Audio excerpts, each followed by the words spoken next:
अस्सलाम वालेकुम स्टूडेंट्स। ईद मुबारक बच्चे, सबको मेरी तरफ से ईद मुबारक। अच्छा बच्चों, आज जो है वो हम लोग पढ़ने जा रहे हैं डेवलपमेंट ऑफ डायकॉट एम्ब्रियो और कैप्सिलिया के हवाले से बात करेंगे। ठीक है जी।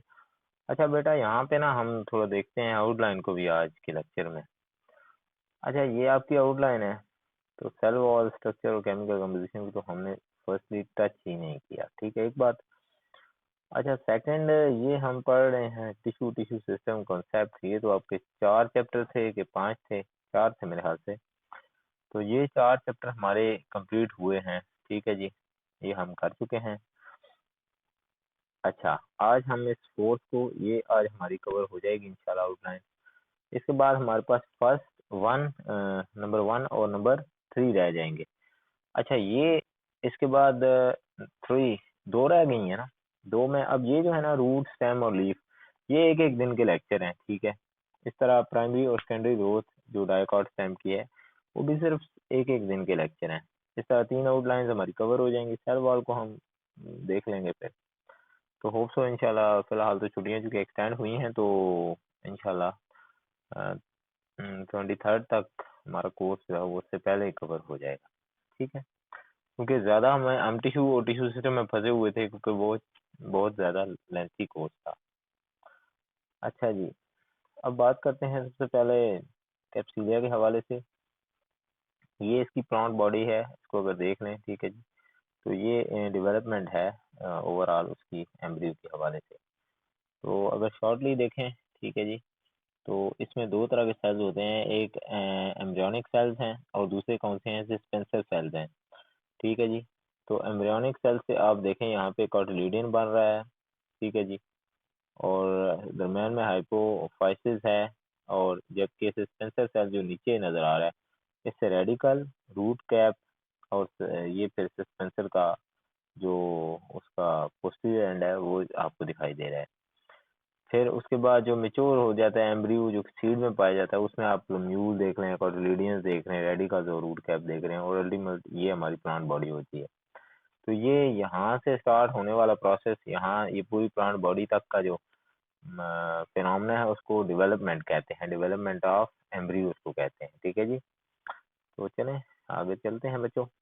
सबसे पहले बात करते हैं oospores के हवाले से। जो oospore होता है विद इन प्लांट बॉडी, जो आपको नजर आता है। एंडोस्पर्म तो एक पूरा सीड है ना। एंडोस्पर्म तक तो बात आपको पता है ना। अब हमने क्या करना है, एंडोस्पर्म के अंदर की बात करनी है कि उसके इंटरनल पार्ट्स में क्या होता है। ठीक है।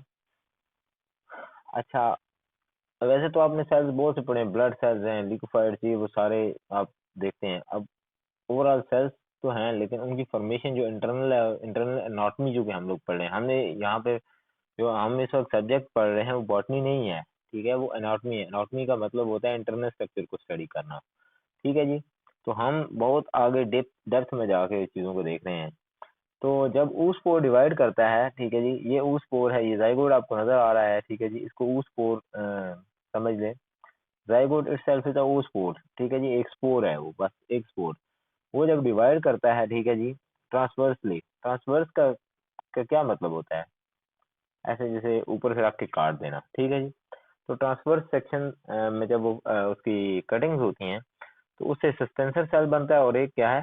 एम्ब्रियो सेल बनता है। ये देखें, ये सस्पेंसर सेल है और ये क्या है? एम्ब्रियो सेल्स है। ठीक है जी। ये टुवर्ड्स माइक्रोपाइलर एंड है और ये towards cavity of embryo sac. ठीक है जी। ये आगे बढ़े।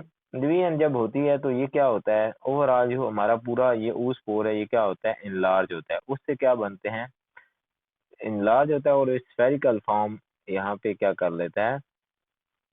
अपनी अपना लेता है। उसकी वजह से फिर क्या होता है? फिर डिवीजन होती है। सेकंड डिवीजन, पहले डिवीजन में दो सेल बने। यहाँ पे ये देखें, एक ऊ स्पोर ये है। बेटा पिक्चर पे ध्यान दें, ये ऊ स्पोर है। इससे क्या बने? ये एक सस्पेंसर सेल बन गया और ये सस्पेंसर सेल बन गया, और ये क्या है? एम्ब्रियो सेल बन गया। ऊपर की जाने में एम्ब्रियो सेल यहाँ नजर आ रहा है, ये आगे क्लियर है। उससे फिर क्या है? सेकंड डिवीजन होती है। सेकंड डिवीजन की जब होगी तो वर्टिकल डिवीजन है। उसमें फिर क्या बनेंगे? चार सेल। ये गिने, 1 2 3 4 सेल बने। एक जो है वो वर्टिकल सेल है इनमें, ठीक है जी, एक क्या है वर्टिकल है, बाकी सेकंड सेल वो बाकी जो होंगे वो सारे क्या हैं राइट एंगल हैं, उसके ऊपर राइट एंगल है, एक वर्टिकल यानी कि ये यूं है, ठीक है, और बाकी क्या है ऐसे राइट एंगल पे हैं, ये देखें ये दरमियान में ऐसे आपको नजर आ रहा है, ये वर्टिकल हो गया, बाकी उसके क्या है राइट एंगल है। यहाँ तक की बात क्लियर है। तो ये एम्ब्रियो सेल है और ये क्या है सस्पेंसर नीचे नजर आ रहा है। अच्छा, अब हमारे पास चार सेल बन चुके हैं, चार सेल हैं, पहली डिवीजन हुई, ये एक था, एक से दो बने, दो से चार बने, अब आगे हमने क्या बनाने हैं आठ। ये देखें मैंने लिखा हुआ है फॉर्मेशन ऑफ ऑक्टेंट या एट सेल। अब जो ये हेडिंग है, ठीक है जी, जब आठ सेल बनेंगे उसको हम क्या कहते हैं ऑक्टेंट कहते हैं। इस स्टेज को अब फिर क्या कहेंगे प्रो एम्ब्रियोनिक स्टेज है, ठीक है जी, ये कौन सी स्टेज है pro embryonic stage, it means जब हमारे पास आठ सेल होंगे तो ये प्रो एम्ब्रियोनिक स्टेज आ गई है, ठीक है जी। अब यहाँ पे क्या है हाइपोबेसल और एपीबेसल है। हाइपोबेसल में फिर क्या होगा, जो हमारे पास चार सेल्स थे उनकी एक हाई ऊपर वाला पार्ट होगा उसको एपीबेसल और नीचे पोस्टीरियर एंड है वो क्या है हाइपोबेसल, ठीक है जी। ये देखें अगर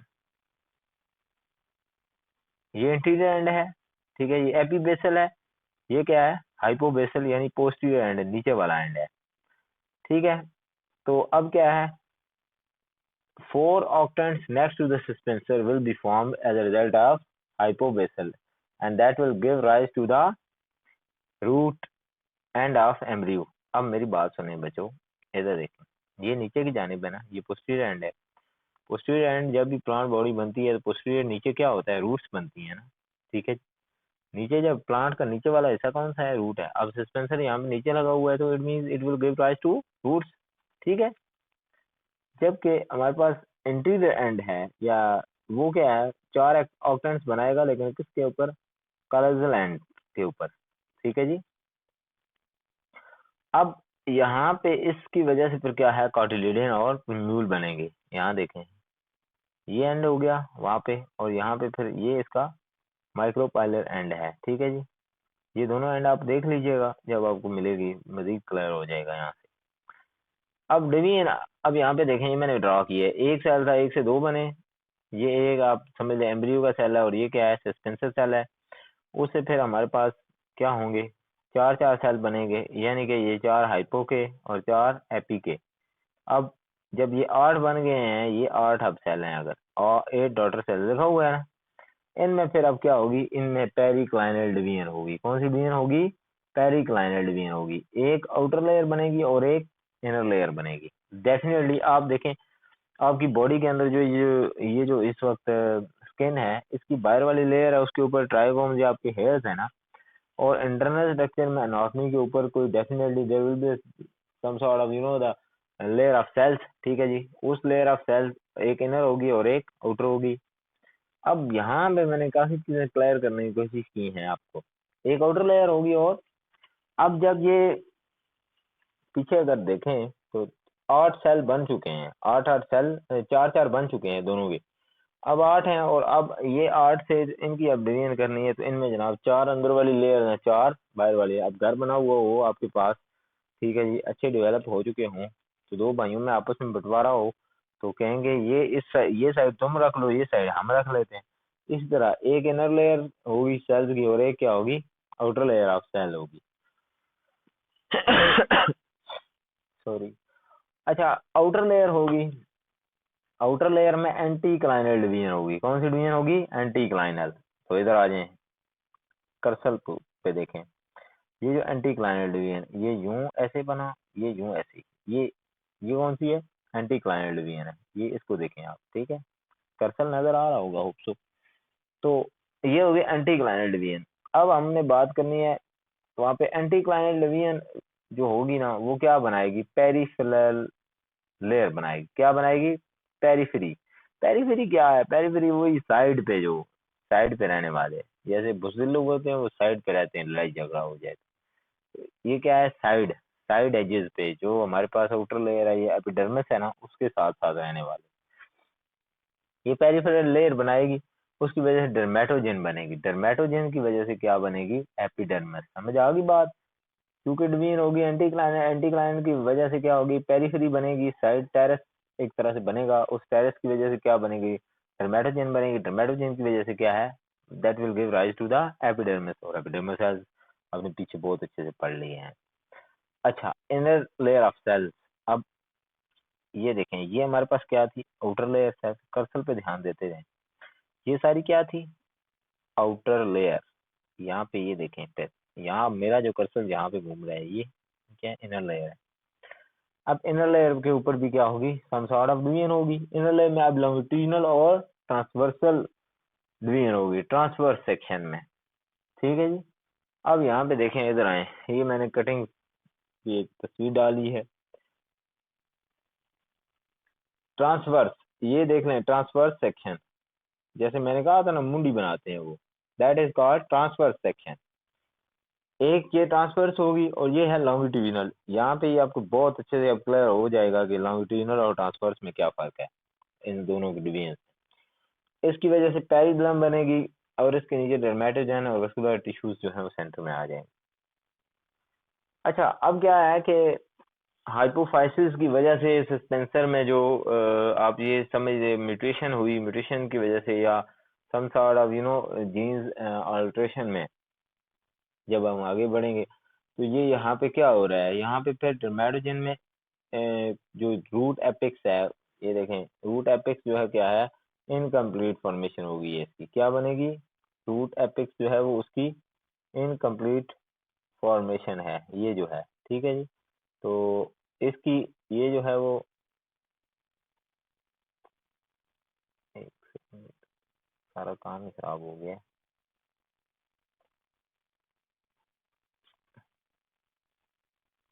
अच्छा चलें, यहाँ से इसी को ऐसे कंटिन्यू करते हैं।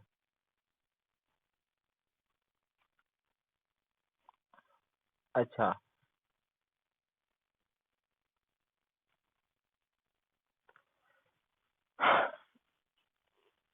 ये क्या है, रूट एपिक्स जो है क्या है, इनकम्प्लीट है।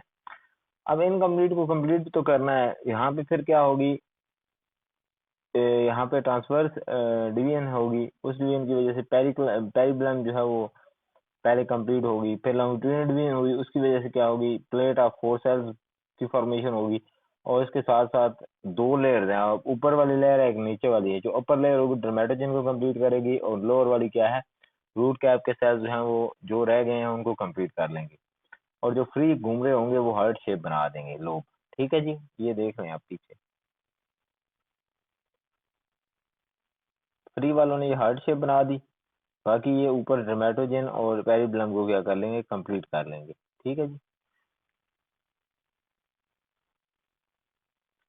वहां पे फिर क्या होगा, जो लोब बना उसकी वजह से कॉटिलिडन प्राइमोर्डियल सेल्स जो हैं जिनसे लीफ ने अराइज होना है, उनकी कंप्लीशन होगी, प्लूम्यूल एपिकोटाइल, और वहां पे सारी डिवीजन ये जो होती रही, इनकी वजह से क्या होगी, सेल्स उनमें आते जाएंगे और उनको फिट इन करते जाएंगे। जैसे किसी भी एजुकेशन इंस्टीट्यूट में टीचर्स कम हो तो नए टीचर्स आते जाते हैं और उनको क्या होता है, स्पेसिस फिल करते जाते हैं। कोई सेल जो है पेरिब्लम को कंप्लीट करेंगे, कोई रूट एपिक्स को कंप्लीट करेंगे, और कुछ लीफ प्राइमोडियल सेल्स को कंप्लीट करेंगे, और हाइपोकोटाइल सेल्स जो लोअर एंड वाले हैं अल्टीमेट वो रेडियल टिप उनमें बनेगी। ये देख लें यहाँ पे, ये इसमें जो हमारे पास एम्ब्रियो का जो है हाइपोकोटाइल है। ठीक है जी। ठीक है जी। तो इससे फिर क्या है, जहाँ जहाँ सेल्स की कमी होगी वो सारी की सारी कंप्लीट होती जाएगी। अब ये जो हमारे पास आपको ये सस्पेंसर नजर आ रहा है, ये वाला, ये जो सस्पेंसर है, यहाँ पे फिर डिवीजन की वजह से 6 से 10 फिलामेंट्स बनते चले जाएंगे, उनकी वजह से फिर अल्टीमेट क्या है, सस्पेंसर जो है पुश करेगा एंडोस्पर्म को, एंडोस्पर्म को जब उसने पुश किया तो अपर मोस्ट जो डिस्टल लेयर है सस्पेंसर की वो बड़ी हो जाएगी। ठीक है जी। तो आप ये देखें, जब अपर मोस्ट डिस्टल सेल्स के सस्पेंसर जो है वो उसके ऊपर वजन आया, तो वहां पे क्या होगा, ये सस्पेंसर है, ये जो बड़ा आपको सेल नजर आ रहा है, ये बड़ा सेल ठीक है जी। सस्पेंसर का बड़ा सेल है, इसको स्टोडियम कहते हैं, ये जो बड़ा सेल है, ठीक है जी। और लोअर मोस्ट जो सस्पेंसर का एम्ब्रियोनिक सेल है उसको हाइपोफाइसिस है, और वो उसमें आगे फर्दर डिवीजन्स होती जाएंगी, ठीक है जी। इसी तरह यहाँ पे ये बना है ना, तो यहाँ से नीचे फिर इस तरह सेल्स हैं, ठीक है जी। ये तो हार्ट शेप उसने आगे बना दी, तो ये ऊपर आप देखें ये हार्ट शेप बन गई है, तो इससे हाइपोफाइसिस यहाँ पे नजर आ रहा है। तो इसमें हाइपोफाइसिस में जो है वो मजीद जब डिवीजन होगी इस हाइपोफाइसियल एंड पे, तो यहाँ से रेडिकल बन जाएगा, ठीक है जी। ये बात यहाँ तक थी। बाकी आगे जो है डेवलपमेंट ऑफ मोनोकॉट एम्ब्रियो है, और ये सारी ओवरऑल डिवीजन है, वो हम अब नेक्स्ट उसमें देखते हैं, ठीक है जी। ओके बच्चों, ईद मुबारक once again and have a good day ahead. ये फिर आप आगे देखेंगे, सही है। अल्लाह हाफिज बच्चा।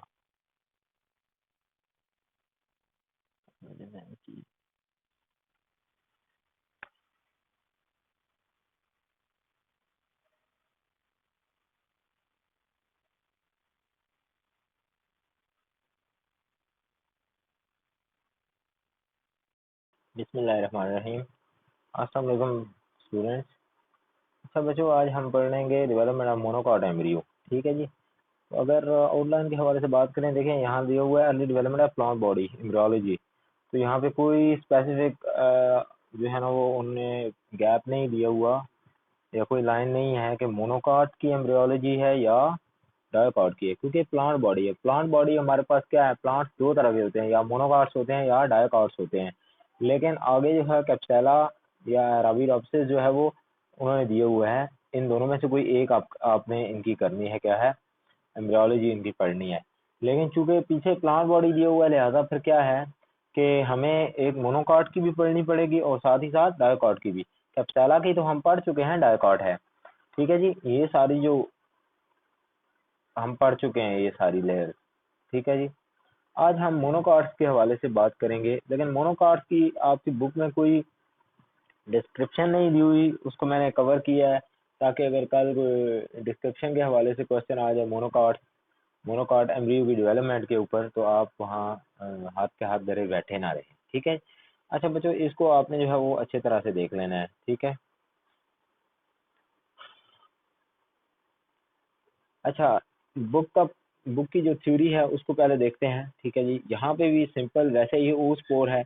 ऊस पोर जो है वो डिवाइड करेगा, तो वहाँ पे 3 फिलामेंट्स पे मुश्तमिल एक एम्ब्रियोनिक स्टेज बनेगी। उस स्टेज को क्या कहते हैं, प्रो एम्ब्रियो कहते हैं, ठीक है जी। तो ये 3 फिलामेंट्स होंगे। पहला फिलामेंट है टर्मिनल। टर्मिनल का क्या मतलब है, जो सबसे टॉप मोस्ट होता है, ठीक है। ये है ना ऊस पोर, तो इसका टॉप मोस्ट क्या हुआ, यहाँ पे अब कर्सर के ऊपर देखें तो टॉप मोस्ट क्या है, टर्मिनल सेल है। ये जो सेल है इसमें रिपीटेडली डिवीजन होंगी और इससे क्या है, कॉटिलिडन बनेगा। क्या बनेगा, कॉटिलिडन बनेगा।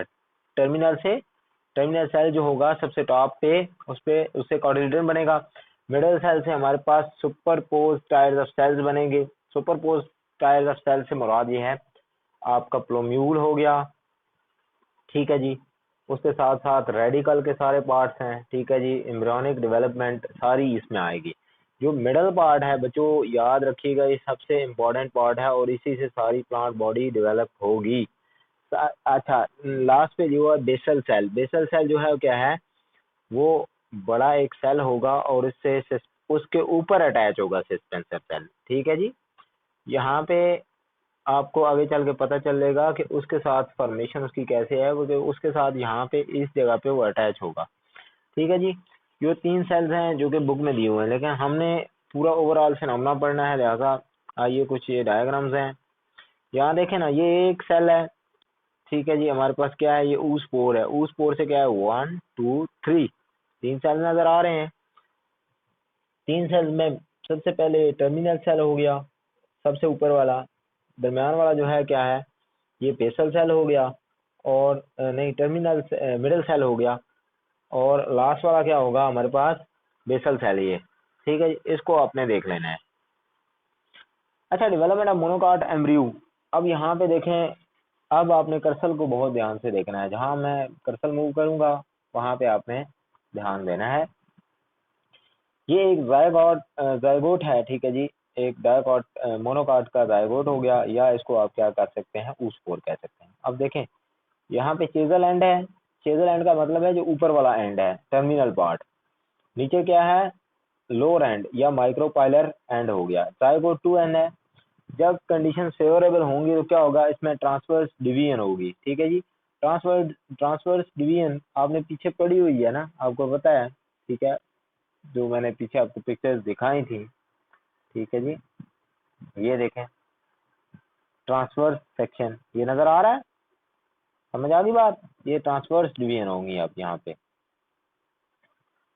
ये देखें यहाँ पे ये ट्रांसवर्स डिवीजन हुई, उसकी वजह से क्या बनेंगे, 3 लेयर्स बनेगी। वो आपने पीछे अभी आज के लेक्चर में पढ़ लिया है। टर्मिनल पार्ट, टर्मिनल सेल से कॉर्डिलेटन बनेगा। मिडल सेल है, उससे क्या है, सुपरपोज्ड सेल या न्यूरॉनिक डेवलपमेंट की तमाम बॉडी बनेगी। उसमें आप डिवाइड जब ये होगा, दरमियान वाला मिडल सेल, ये बहुत इंपॉर्टेंट है। यहाँ पे मोनोकॉट्स में मिडल सेल का बहुत बड़ा रोल है। उससे प्लम्यूल, रेडिकल, एपिकोटाइल, हाइपोकोटाइल और साथ ही साथ इवन के सस्पेंसर सेल भी इसी से अराइज होगा। ठीक है, ये यहाँ पे मैंने इसी में लिखा हुआ है। अच्छा, यहाँ पे third one is a basal cell. अगर बेसल सेल के हवाले से बात करें, जो लास्ट सेल है, इसका कोई ऐसा बड़ा फंक्शन नहीं होगा मोनोकॉट्स के अंदर। ये सिंपली क्या करेगा, इनलार्ज होगा और इससे एब्जॉर्प्शन ऑफ न्यूट्रिएंट यानी कि वैक्यूल की तरह एक्ट करेगा, या एक जैसे आपने पीछे कॉर्टेक्स पढ़ी है तो अनस्टेरिलाइज्ड सेल्स की तरह एक्ट करेगा, जिसमें जो मर्जी आप घुसेड़ते जाएं, कुछ मसला नहीं है। ठीक है, अच्छा जी, यहाँ बच्चों देखें, यहाँ पे ये बेसल सेल आ गया। ठीक है जी, बेसल सेल है, ये दरमियान इसके क्या गया, ये स्टोरेज का फंक्शन परफॉर्म करेगा, वही बात होगी। ये मिडल सेल है, इसमें बहुत ज़्यादा डिवीजन होंगी और तमाम डायरेक्शंस में डिवीजन होंगी। ठीक है, जो फर्स्ट डिवीजन थी वो ट्रांसवर्स डिवीजन हुई थी, जिसके अंतिम में 3 सेल बने थे, टर्मिनल, मिडल और बेसल। लेकिन यहाँ पे जब मिडल सेल में आएगी डिवीजन की बारी आएगी, तो यहाँ पे जो डिवीजन होंगी मोनोकॉट्स के अंदर, वो तमाम की तमाम डायरेक्शंस में होंगी और इससे क्या बनेगा, मैस ऑफ सेल बनेगा। अच्छा बेटा, अगर यहाँ पे आपको पूछा जाए कि जी ये अब डिवीजन मैंने बोल दिया, मैस ऑफ सेल तमाम डायरेक्शन में हो रही है, ये वो हो रहा है, तो ये कैसे हो रहा है, यहाँ देखें, ये एक सेल, अब एक सेल ले लिया यहाँ से, ये यहाँ से हम उठाया इसको, सेल को यहाँ ले आए, यहाँ सेल आया, इसमें जब डिवीजन हुई, फर्स्ट डिवीजन हुई है, डिवीजन के नतीजे में 2 सेल बने। एक सेल जो है क्या होगा, सेम टू सेम अगले रो में चला जाएगा, अगले कॉलम में चला जाएगा।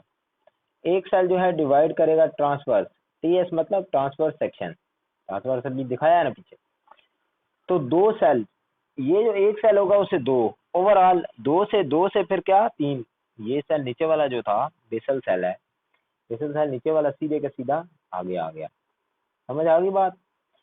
वैसे ये जो सेल है, ये डिवीजन कहाँ पे हो रही है, मिडल सेल में। ये मिडल सेल का एक सेल है, उससे 2 सेल बने, 2 से फिर आगे 3 बने, एक ने डिवाइड किया। ठीक है, ये 3 सेल स्टेज बनेगी। ठीक है, अच्छा बच्चों, अब सस्पेंसर भी यहाँ पे बन रहा है। ठीक है जी, आगे चलते हैं नेक्स्ट स्लाइड पे। ये थोड़ा सा आगे, ये यहाँ तक पहले क्रॉप था, अच्छा आगे आ गया। सॉरी बेटा, ये यहाँ तक आपको बात समझ आ गई, 3 सेल लेयर्स की। ये यहाँ, ये बड़ा इंपॉर्टेंट था, इसलिए इसको मैंने क्रॉप करके एक अलग स्लाइड में डाला था। अब यहाँ आ जाए, जब ये कौन सा है, ये यहाँ पे क्या है, बेसल सेल है। बेसल सेल के ऊपर ये लगा हुआ है सस्पेंसर सेल, कर्सर पे ध्यान दें, ये क्या है, सस्पेंसर सेल, बिल्कुल इसके ऊपर अटैच है। अटैचमेंट यानी बेसल सेल के साथ और मिडल सेल के साथ दरमियान ये एक कनेक्शन है, जहाँ कर्सर मौजूद है, यहाँ ये सस्पेंसर सेल इसका बनेगा। ठीक है जी, इसी तरह यहाँ पे प्लम्यूल है, ये आपको नजर आ रहा है। नेक्स्ट आपने ड्रा करना होगा प्लम्यूल। प्लम्यूल के ऊपर क्या है, कोलीपेटाइल लेयर होगी। ये जो लेयर आपको ग्रीन कलर की नजर आ रही है, कोलीपेटाइल है, ये है टर्मिनल पार्ट। ठीक है, ये वाला जो जहाँ आप कर्सर कर टर्मिनल है, ये अब नीचे आ जाते हैं हम, इसका लोअर एंड है, मिडल सेल का लोअर एंड। यहाँ पे आप देखें, ये रेडिकल यहाँ मौजूद होगा, नीचे वाले एंड पे क्या मौजूद होगा, रेडिकल मौजूद होगा, और उसके ऊपर जो कवरिंग होगी उसको क्या है, कोलियोराइजा कहेंगे। ठीक है जी, उसके बाद अब ये क्या है हमारे पास, ये एम्ब्रियोनिक एक्सिस है। इधर देखें, ये यहाँ से लेकर ये वाला जो है, ये क्या है, ये कर्सर पे ध्यान दें, ये क्या है सारा ये एक सारे का सारा हमारे पास एम्ब्रियोनिक एक्सिस है। अब एम्ब्रियोनिक एक्सिस जो है वो डेफिनेटली यहाँ पे मौजूद है, तो इसका कोई ना कोई क्या होगा,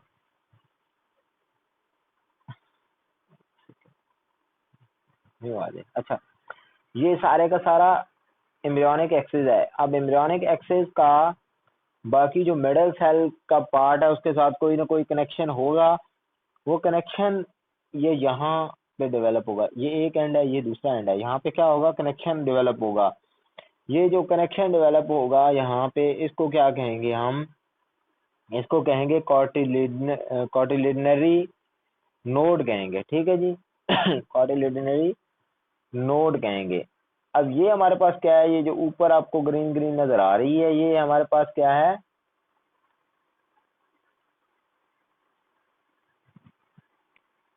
एक से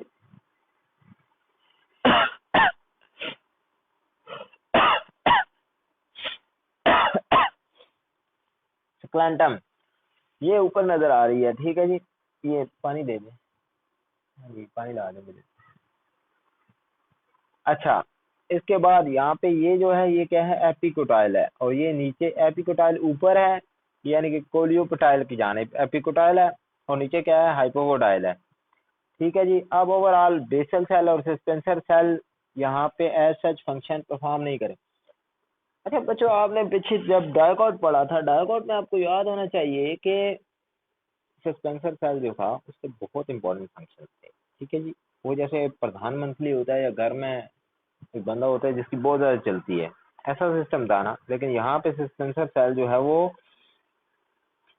डायकॉट में तो बेसल सेल से अराइज हो रहा था। किधर से अराइज हो रहा था, बेसल सेल से। लेकिन बेसल सेल अब यहाँ पे क्या है, मिडल सेल से अराइज हो रही है। ये सारे का सारा ये जो स्यापा है ना, ये सारे का सारा सिस्टम जो है, ये आप जो अभी पढ़ रहे हैं तमाम तमाम आपने पढ़ा है। सस्पेंसर सेल पढ़ा है, एपिकोटाइल, एपिकोटाइल कॉटिलिडन, कॉलिपोटाइल, प्लम्ब्यूल, कॉटिलिडन, नरी नोड पढ़ा आपने, एम्ब्रियोनिक एक्सिस पढ़ा, रेडिकल पढ़ा, सारे का सारा कोलिराइजा पढ़ा, बेसल सेल, ओवरऑल सारा। ये सारे के सारा कहाँ से आया है, ये मिडिल सेल से आया है। ये जो मिडिल सेल है, यहाँ पे डिवीजन हुई, डिवीजन के नतीजे में ये जो एरो है ना, ये असल में मिडिल सेल के आगे क्या है, डिस्क्रिप्शन है। ये जूम करके हमने इस रीजन को क्या किया है, जूम किया है, ये चीजें हमें नजर आई। अच्छा, अब बेसल सेल को थोड़ा सा अगर अलग करें, ओवरऑल इसमें कोई फंक्शन नहीं है, ठीक है, ये सिंपली एब्जॉर्प्शन कर रहा है। हम ये यहाँ से लेकर इस चीज को काटें, अगर यहाँ पे आए, ठीक है जी, तो यहाँ पे ये कोलियो राजा आ गया, ये कोलियो पटाइल आ गया, ठीक है जी। कोलियो पटाइल के साथ साथ यहाँ पे अगर देखें तो प्लम्यूल आ गया। यहाँ पे नीचे ये जो रीजन है, ठीक है, ये रेडिकल आ गया, ठीक है जी। ये हमारे पास क्या है, कॉटिलिडन, ठीक है जी। कॉटिलिडन जो है वो इसका बड़ा इंपॉर्टेंट रोल है, ठीक है जी। अब आगे देखें अगर, तो ये इसको हम उठाएंगे और नीचे पूरे के पूरे सीड में ले आएंगे, और आज जो हमारा सीड डेवलपमेंट है, एंडोस्पर्म, ये सारा, ये एंडोस्पर्म आप देखें यहाँ पे नजर आ रहा है एंडोस्पर्म में। तो अगर ये आप ये इमेजिन करें कि ये इंटरनल एनाटॉमी इसकी थी, क्या नाम है, ये जो मेज होती है, छली जो है, ठीक है जी, तो उसका एक सीड है। ये हमने यहाँ से उठाया, जैसे ड्रैग करते हैं चीज़ों को, यहाँ लेके आएंगे। तो ये जनाब आप देखें कि ये सारे का सारा क्या था, एम्ब्रियोनिक डेवलपमेंट थी। क्या थी, एम्ब्रियोनिक डेवलपमेंट थी।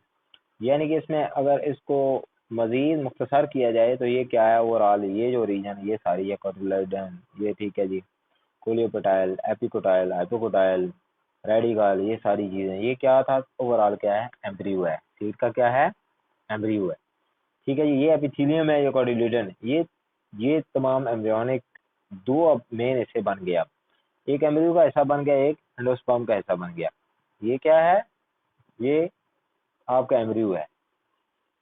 अब यहाँ ये देखें, ये एंडोस्पर्म है। एंडोस्पर्म में फूड जो है in the form of starch या फिर प्रोटीन लेयर, एक बाहर प्रोटीन लेयर है और अंदर क्या है, स्टार्च है।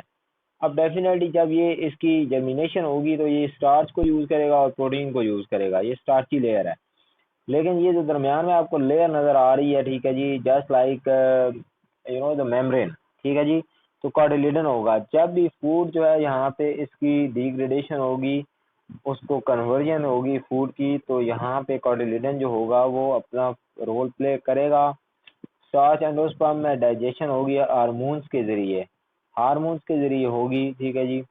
तो हार्मोन्स के जरिए एम्ब्रियो में पहुंचेगी, ठीक है जी। ये यहाँ से इधर पहुंचेगी, लेकिन दरमियान में कॉटिलिडन का बहुत इम्पोर्टेंट रोल होगा। वो जस्ट लाइक जैसे आपके दरवाजे पे गार्ड खड़ा हो, ठीक है जी, वैसा फंक्शन होगा, वैसा रोल होगा, ठीक है जी इसका।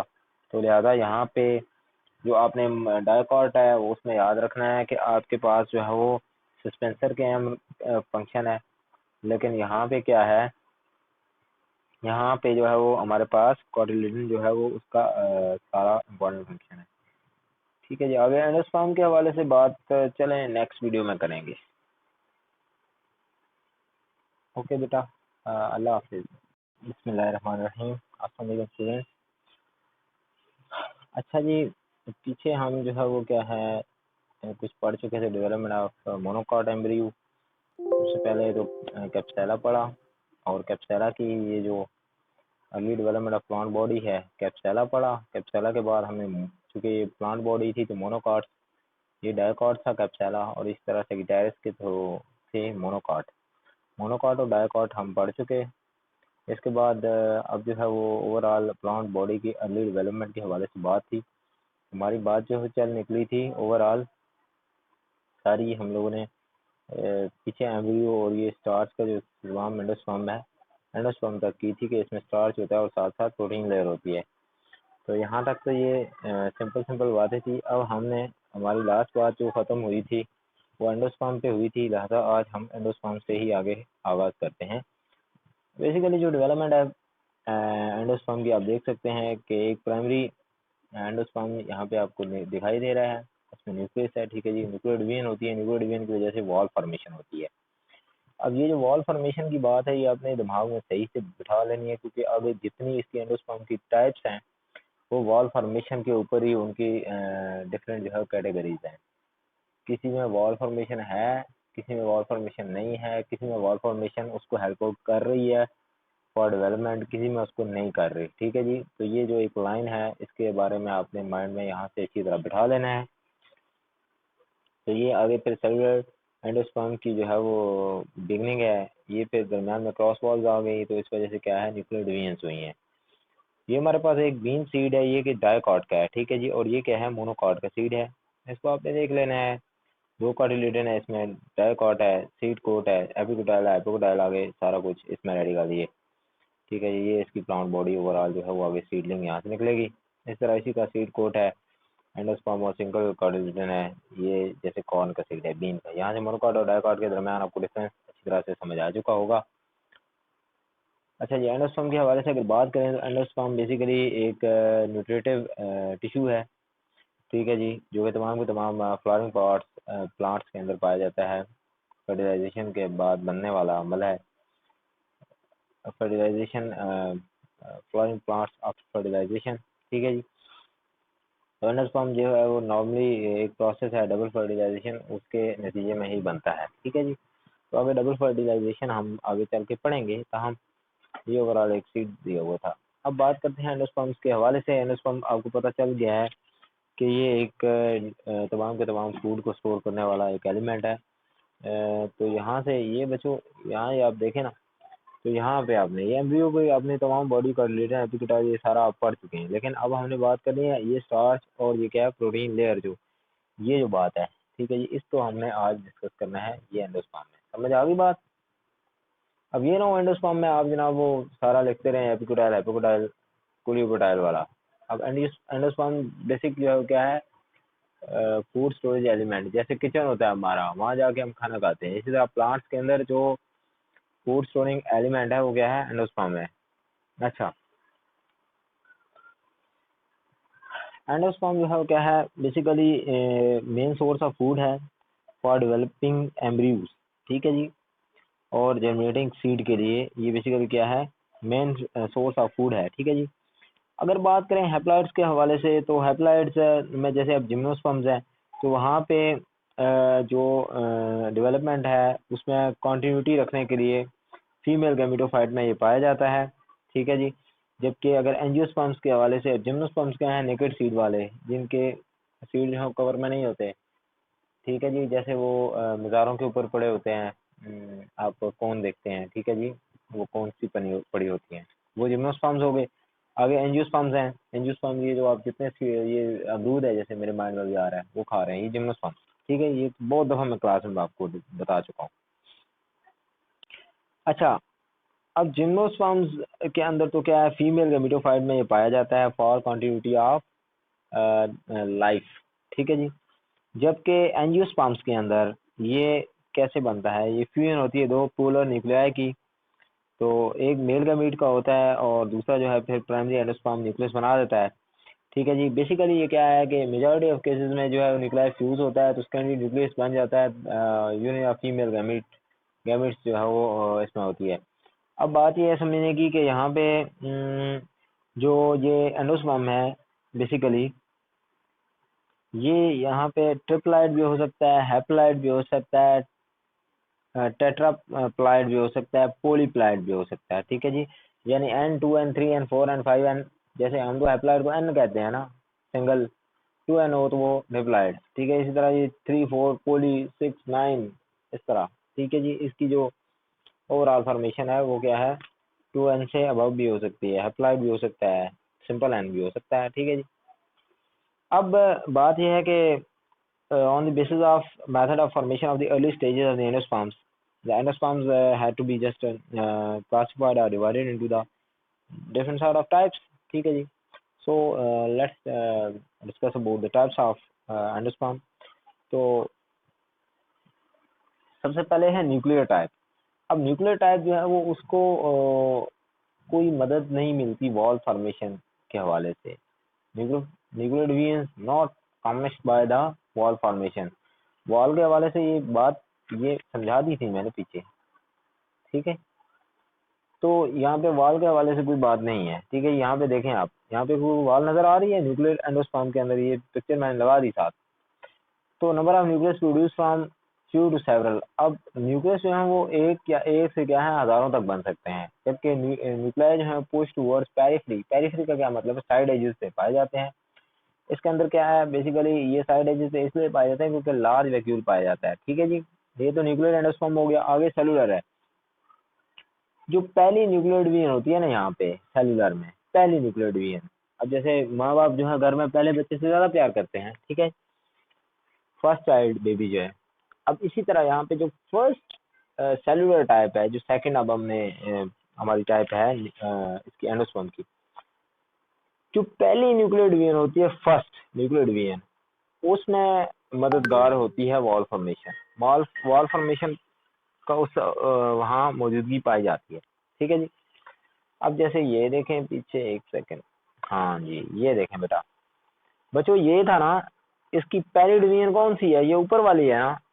पहले डिवीजन से क्या बने थे, 1 और 2 बन गए सेल। तो यहाँ पे क्या थी, जो उसका पेरेंट सेल है उसने क्या किया, डिवाइड किया, तो 2 बन गए। 2 के बाद अब ये तो इसका दादा अबू बन गए ना, तो ये इसके इनके क्या होंगे, ये इनके क्या होंगे, ये पेरेंट्स हैं और ये इनके ग्रैंड पेरेंट्स हैं।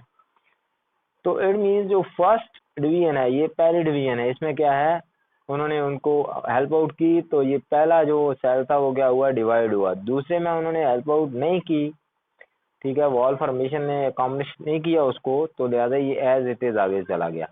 ठीक है।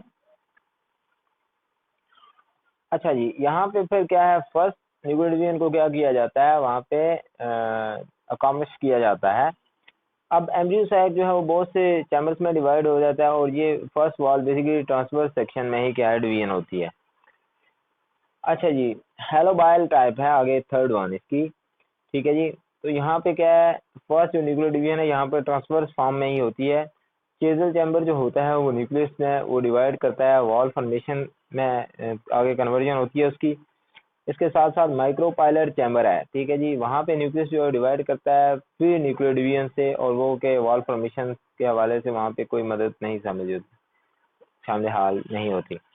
यहाँ देख लें ये इसका एलोबाइल एंडोस्पर्म जो है वो उसकी ये आगे बेसल अपरेटस है, माइक्रोपाइलर एंड है, ये चेजल एंड है। यहाँ से ये पढ़ने के बाद यहाँ ये माइक्रोपाइलर एंड है और ये इसका चेजल एंड है। ठीक है जी। वैसे चेजल एंड जो है ऊपर की जाने पाया जाता है, लेकिन हेलियोबाइल एंडोस्पर्म में क्या है, चेजल एंड नीचे दिखाया गया है, माइक्रोपाइलर जो एंड है वो ऊपर दिखाया गया है। वैसे माइक्रोपाइलर क्या होता है, नीचे की जानिब होता है। इसके बाद फैमिली ग्रामनी के हवाले से कुछ यहाँ पे चीज़ें हैं, ठीक है जी। तो वहाँ पे सीरीज ऑफ थिन वॉल्स जो हैं वो होती हैं, ठीक है, इनर साइड की जानिब पाई जाती हैं, ठीक है जी। तो उसके साथ साथ ये जो है वो जो लेयर्स हैं, ठीक है, एंजाइम्स वहाँ पाए जाते हैं और अवेलेबल एम्ब्रियो के हवाले से उसकी हेल्प आउट होता है इसमें। इसी तरह फिर नॉन एंडोस्पर्मिक और एंडोस्पर्मिक जो है वो क्लासिफिकेशंस हैं, ठीक है जी। सीड्स के अंदर एंडोस्पर्म ना पाया जाए तो वो नॉन एंडोस्पर्मिक हो गया, अगर पाया जाए तो वो एंडोस्पर्मिक हो गया, ठीक है जी। आगे रूमिनेट एंडोस्पर्म और मोज़ेक एंडोस्पर्म के हवाले से बात है। अब जो रूमिनेट है, ठीक है जी, वो इरेगुलरली रेड फ्रो है। फ्रो का मतलब क्या होता है, जैसे गार होना, ठीक है जी। तो इट मीन्स जब गार अंदर से क्या होती है, खाली होती है। यहाँ पे देखें एंडोस्पर्म, हॉलो एंडोस्पर्मिक कंपार्टमेंट, जैसे हमने ल्यूमेन पढ़ी थी, कैविटी वो दरमियान में जो पाई जाती थी, डिफरेंट सॉर्ट ऑफ आपने जो टिश्यूज पीछे पढ़े हैं, ठीक है। तो due to the invagination of outer tissues rumination पैदा होती है, जिसकी वजह से वो अंदर की जाने पेनिट्रेशन होती है उसकी, ठीक है जी। जबकि मिच्योर के अंदर एक डार्क वैक्सी बैंड, वेवी बैंड पाया जाता है, ठीक है जी। अनइक्वल इलोंगेशन जो है वो उसमें आप देख सकते हैं। देखें अब यहाँ पे जो डार्क वेवी बैंड्स हैं, ये यहाँ पे आपको बैंड्स नजर आ रहे हैं, ठीक है जी। तो ये अनइक्वल है, इसमें कुछ और हैं। यहाँ पे ये देखें, ये कुछ और हैं, यहाँ पे एक बैंड है, ये साइड जो है वो बैंड से कवर है, जबकि यहाँ सिर्फ एक बैंड पाया जाता है। इधर भी 3-4 मौजूद हैं, इधर भी हैं। ये अनइक्वल जो है क्या है, appearance of dark wavy bands हैं। अब यहाँ पे मोज़ेक एंडोस्पर्म के हवाले से बात है। तो जो एंडोस्पर्म मोज़ेक है, ठीक है जी, तो ये एंजियोस्पर्म्स में पाया जाता है और इसमें कोई यूनिफॉर्मिटी नहीं पाई जाती, ठीक है जी। जैसे ये आपके सामने दिया हुआ है कॉर्न का, ये ठीक है, जो छली है उसके हवाले से, तो ये डिफरेंट कलर में white yellow forming irregular mosaic, ठीक है जी। आगे बात है इसके बाद जो है वो नेचर के हवाले से बात है। नेचर ऑफ एंडोस्पर्म, निमैक 1910 में उसने यहाँ पे सजेस्ट किया था कि जो है वो फ्यूजन होती है मेल गैमेट्स की पोलर न्यूक्लियस के साथ, और उसकी कुछ फंक्शंस हैं, जैसे stimulation of development of endosperms, like helps in formation of tissues, ठीक है जी। अब डिफरेंट सॉर्ट ऑफ टिश्यूज हैं, उसमें हेल्प आउट करता है डेफिनेटली। जो एंडोस्पर्म है, अब खाना ही नहीं होगा तो वहाँ से आगे आप कोई डेवलपमेंट कर सकते हैं, एडवीन कर सकते हैं, आपको नई बिल्डिंग खड़ी कर सकते हैं, डेफिनेटली नॉट। सो ये बेसिकली ओवरऑल जो हमारी प्लांट बॉडी है या सीड जो जर्मिनेट करता है, उससे नई सीलिंग बनती है, वो सारे का सारा क्या है, एंडोस्पर्म के ऊपर मुनहसर होता है। अच्छा जी, उसने फिर कुछ स्टेप्स दिए थे कि जितना स्टेबल जो है ना हमारे पास एंडोस्पर्म होगा, उसी तरह एस्टेब्लिशमेंट होगी किसकी, एम्ब्रियो की, और वहाँ से नरिशमेंट पा जाएगा, ठीक है जी। और जबकि एंडोस्पर्म एंजियोस्पर्म्स के अंदर क्या है, डिप्लॉयड भी है, is neither diploid nor haploid, but undifferentiated tissues like polyploid from 2m to 5, ठीक है, 2 से 5 एम तक वो क्या है, या यानी कि पाया जाता है एंजियोस्पर्म्स के अंदर, यानी कि हैप्लॉयड भी नहीं है और डिप्लॉयड भी नहीं है, ठीक है जी। यानी कि 2n से ऊपर ऊपर की चीज़ें सारी हैं। यहाँ पे दो फिर एग्जांपल्स आपको दी गई हैं। इस तरह यहाँ पे एंडोस्पर्म्स के हवाले से आगे बात करें तो डिवीजन जो है वो 2 न्यूक्लिएटेड स्टेज होती है, जिससे एग्स बनते हैं, गिमेट्स यूनाइट होते हैं, और साथ ही साथ जो है एंडोप्लाज्मिक एंडोस्पर्म जो न्यूक्लियस है वो आगे फ्यूजन होती रहती है, ठीक है जी। तो यहाँ पे बेसिक जो है वो सेफ गार्ड करता है, प्रोटेक्ट करता है अननेसेसरी वेस्ट ऑफ एनर्जी के हवाले से। यहाँ पे उसकी जो है क्या है, वो उसकी हेल्प आउट होता है, ठीक है जी। बेसिक अब बात यह है, इन शॉर्ट अगर कहा जाए तो एंडोस्पर्म बहुत ज़्यादा इंपॉर्टेंट है, और ये हमारे जो प्लांट बॉडी है उसके अंदर, उसकी फॉर्मेशन के अंदर, उसकी पूरी डेवलपमेंट के अंदर बहुत ज़्यादा हेल्प आउट करता है। जैसे आप इन शॉर्ट अगर देखा जाए तो हम एनिमल्स के साथ इस एंडोस्पर्म को कंपेयर करें तो हमारे यहाँ जो है वो एनिमल्स जो है उनको फीड किया जाता है मिल्क से। तो फीडिंग जो है वो मिल्क से होती है, और अगर अच्छे बच्चों को जो नरिशमेंट है उनकी सेरेलैक वगैरह ये वो चीज़ें अच्छी तरह से दी जाएँ बचपन में, तो डेफिनेटली आगे चल के वो हेल्दी होते हैं। और अगर ना दी जाए तो फिर वो कमज़ोर कमज़ोर बच्चे जो हैं वो आगे नशो-नुमा पाते हैं। इसी तरह यूँ ही जितना एंडोस्पर्म तगड़ा होगा, उसमें लिक्विड डिवीजन्स होंगी, उसमें वॉल फॉर्मेशन होगी, तो इसी तरह वहाँ पे क्या है हमारे पास है, जो हमारा प्लांट होगा वो उतना अच्छा होगा, इसलिए हम मिनरल न्यूट्रिएंट्स देते हैं, एसेंशियल न्यूट्रिएंट्स जितने प्लांट्स के हैं 25, ठीक है जी, जैसे ह्यूमंस के हैं इस तरह एनिमल्स के भी हैं। तो ये तमाम न्यूट्रिएंट्स जो है इम्पोर्टेंट होते हैं, इसलिए खाद वगैरह लगाते हैं तो अच्छी तरह से निकलवा। असल में वो क्या होता है, एंडोस्पर्म को तवानाई पहुँचा रहे होते हैं, ठीक है जी, फिर आगे रूट सक करती हैं और पूरी प्लांट बॉडी डेवलप हो जाती है। ठीक है जी बच्चों, बहुत शुक्रिया, फिर आज के लिए ये यहाँ पे हम इसको एंड करते हैं। ठीक है जी, तो नेक्स्ट हमारा जो है वो इसके हवाले से छोटा सा ये टॉपिक रह गया है, सीड फॉर्मेशन और ये पार्थिनोकार्पी और ये डबल फर्टिलाइजेशन। ये सेकंड ईयर के इतने आर्टिकल्स हैं, पीछे पड़े हुए हैं आपने, बस इसको शॉर्ट शॉर्ट लेके चलेंगे। ओके बेटा, अल्लाह।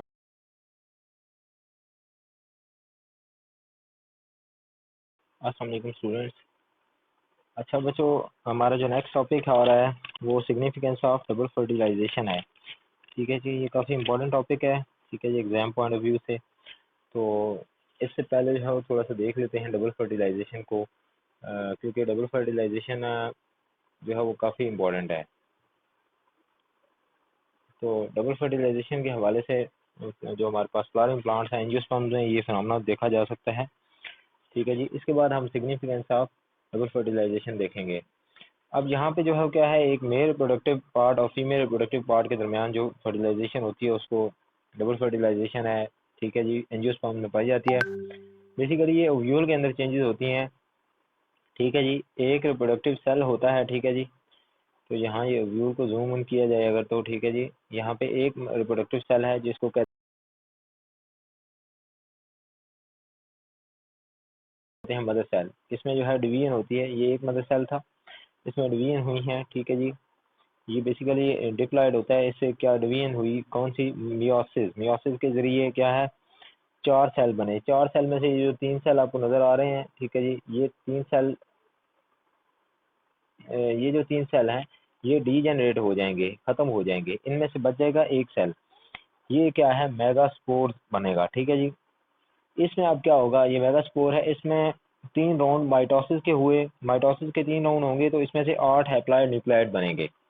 ठीक है जी, अभी ये देखें, अभी हैप्लॉइड जो न्यूक्लियाइड्स हैं, न्यूक्लियाई हैं, ठीक है जी, वो 8 बन रहे हैं। ठीक है जी, बेसिकली वो 3 बने थे पहले मियोसिस के लिए, एक 3 में डिवाइड हुआ, 3 से फिर क्या है, नहीं, 1 से 4 बने थे मियोसिस के जरिए, तो 4 से आगे 3 डीजेनरेट हो गए, एक बचा, एक जो बचा उसमें से फिर क्या हुआ, ये 8 बने। अब यहाँ पे क्या होगा, फिर इनकी सेल वॉल जो है वो आना शुरू हो जाएगी। ठीक है जी, ये देखें सेल वॉल आ रही है, ये जो ऊपर वाले आपको सेल नजर आ रहे हैं 8 में से ये 3 सेल वॉल, ये इनकी सेल वॉल है। ठीक है जी, सेल वॉल जब आएगी, सेल वॉल के अपीयरेंस के बाद यहाँ पे ये जो एंड है ये माइक्रोपाइलर एंड है। ठीक है जी, और यहाँ पे ये हमारे पास साइनर्जिड्स हैं, ये एक और ये दो, और ये हमारा मदर सेल है, ये 2 न्यूक्लियाई है बच के। ठीक है जी, अब ये 2 जो न्यूक्लियाई हैं इन्हीं से ये आगे सारा जो प्रोसेस है वो चलना है।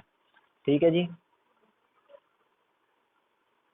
अगर यहाँ देखें तो ये तो सेल वॉल हो गई, ठीक है, ये सेल वॉल अपीयर हो रही है, तो ये क्या बन गई, हमारे पास माइक्रोपाइलर एंड है, ये माइक्रोपाइलर एंड है। नीचे आ जाएं, इसी तरह इनमें भी सेल वॉल आई, ये मदर सेल है, जो रेड वाला है ये मदर सेल है। ये 2 जो हैं ये क्या हैं, साइनर्जिड्स हैं, एक और ये 2, और ये हमारे पास 2 न्यूक्लियाई बच के। ठीक है जी, अब बेसिकली क्या है, इससे आगे जब फर्टिलाइजेशन को देखा जाए, तो आगे जब बढ़ते हैं, तो अभी देखें यहाँ पे क्या है, पोलन ग्रेन है। ठीक है जी, हमारे पास जो पोलन ग्रेन है उसके इंटरनल एनाटॉमी को अगर देखें इस एनिमेशन में, तो ये देखें जनाब, हमारे पास एक पोलन ग्रेन है। ठीक है जी, तो यहाँ पे इसमें आपको ये स्पर्म नज़र आ रहा है। ठीक है जी, और इसका ये जेनेटिव सेल है। ठीक है जी, अब ये जो हमारे पास पोलन ग्रेन है इसको डेफिनेटली मूव ऑन करना है, ये मूव ऑन करेगा पोलन ग्रेन स्टिग्मा के ऊपर। ये देखें अभी ये स्टिग्मा पे आया, स्टिग्मा से स्टाइल जो हमारे पास पगडंडी सी है, ठीक है जी, ओवरऑल जैसे स्टॉक होती है, इसी तरह ये अब देखें स्टिग्मा नीचे मूव कर रहा है, अलोंग विद स्टिग्मा से मूव कर रहा है नीचे स्पर्म सेल और जेनेटिव सेल, दोनों ये नीचे मूव कर रहे हैं, सीधे ओवरी में आ गए। ये अब सारा ये सारी क्या है, ओवरी है। ओवरी में आए तो यहाँ पे होगी मियोसिस। यहाँ पे माइटोसिस का प्रोसेस होगा, माइटोसिस के जरिए 2 सेल बनेंगे, ठीक है जी। अब यहाँ पे ये जो है वो डीजेनरेट हो गया, ठीक है जी। ये मदर सेल है, ये रेड वाला क्या है, मदर सेल है। मदर सेल में आ गया एक स्पर्म सेल यहाँ पे है, इसके साथ इसने क्या किया, फ्यूजन कर ली, ठीक है जी। ये देखें एक सेल यहाँ पे जो मियोसिस हुई थी, दूसरा सेल ये स्पर्म सेल यहाँ चला गया इन 2 न्यूक्लियाई के साथ। तो यहाँ पे एक मदर, यहाँ पे जो मदर सेल था एग सेल, वो फर्टिलाइज हुआ, साथ ही साथ 2 न्यूक्लियाई जो है वो क्या है, यहाँ पे हुए हैं फर्टिलाइज, यानी कि उनके साथ जो है क्या है, उनकी फर्टिलाइजेशन हुई है। तो बेसिकली क्या है, 8 न्यूक्लियाइड स्टेज। अब सिग्निफिकेंस आगे पढ़ते हैं। अच्छा बच्चों, डबल फर्टिलाइजेशन की जो एनिमेशन थी उसके हवाले से तो हम बात कर चुके थे, ओवरऑल जो फिनोमेना था वो हम लोगों ने डिस्कस कर लिया। अब यहाँ पे आप आ जाएं, जब हमारे पास लास्ट पे ये जो एक स्पर्म ये था, इसने इस एग को फर्टिलाइज किया था, और दूसरे ने ये जो 2 न्यूक्लियाई बचे थे इनको फर्टिलाइज किया था। अब अगर बात की जाए डबल फर्टिलाइजेशन की सिग्निफिकेंस के हवाले से, तो जब 8 न्यूक्लियाई बने, ठीक है जी, यानी कि जब यहाँ पे ये स्टेज बन चुकी थी, जब 8 न्यूक्लियाई बने, तो यहाँ पे फिर क्या हुआ कि एक मेल गैमीट ने क्या किया था, एग को फर्टिलाइज किया था, ठीक है जी। यहाँ से ये देखें, एक मेल ने इधर एग को फर्टिलाइज किया, ठीक है, और दूसरा जो मेल गैमीट था हमारे पास, मेल स्पर्म या मेल गैमीट है, वो यूनाइट हुआ 2 न्यूक्लियाई के साथ, तो उसने क्या बनाया, एंडोस्पर्म न्यूक्लियस। अब देखें, एक ने तो इधर क्या किया है, ये एग को फर्टिलाइज किया है। ये जो अब आपके पास ये नजर आ रहा है ना, ये दायरा, ये जो 2 एक और 2 न्यूक्लियाई है, और साथ ये क्या है, यहाँ पे अब आपके पास मेल गैमीट है, स्पर्म है, आप इसको कुछ भी कह सकते हैं। ये जो है ना, इसने क्या बना दिया हमारे पास, इसने बनाया एंडोस्पर्म न्यूक्लियस। क्या बनाया इसने, ये जो है ये 3 का जो ट्रिपलेट है, ये क्या है, एंडोस्पर्म न्यूक्लियस है। अच्छा, एंडोस्पर्म न्यूक्लियस जो है वो काफी टाइम रेस्ट पे रहेगा, ठीक है जी। ये सारा सिग्निफिकेंस है आप, ठीक है। यहाँ से ये काफी टाइम रेस्ट पे रहेगा, फिर उसमें क्या होगा, फ्री न्यूक्लियर डिवीजन्स होंगी, और इससे क्या बनेगा, हमारे पास एंडोस्पर्म के जो है वो टिश्यूज बनेंगे, ठीक है जी। यहाँ तक तो बात आपको समझ आ गई। ये जो ट्रिपलेट है, ये फिर क्या बनाएगा, हमारे पास एंडोस्पर्म टिश्यूज बनाएगा, ठीक है जी। अब ये देखें, यहाँ पे ये एंडोस्पर्म है ना, 3n नजर आ रहा है, ये एंडोस्पर्म है। यहाँ पे ये देखें, ये तीन थे ना, ये जो ट्रिपलेट है, ये क्या है, 3n बन गया है। ये क्या है, एंडोस्पर्म न्यूक्लियस है। पीछे आ जाए, यहाँ पे अब आपको नजर आ गया है एंडोस्पर्म 3n। ये जो 3n है, ठीक है जी, इसमें फिर क्या होगा, डिवीजन्स होंगी। उन डिवीजन्स की वजह से क्या होगा, यहाँ पे एंडोस्पर्म के टिश्यूज बनेंगे।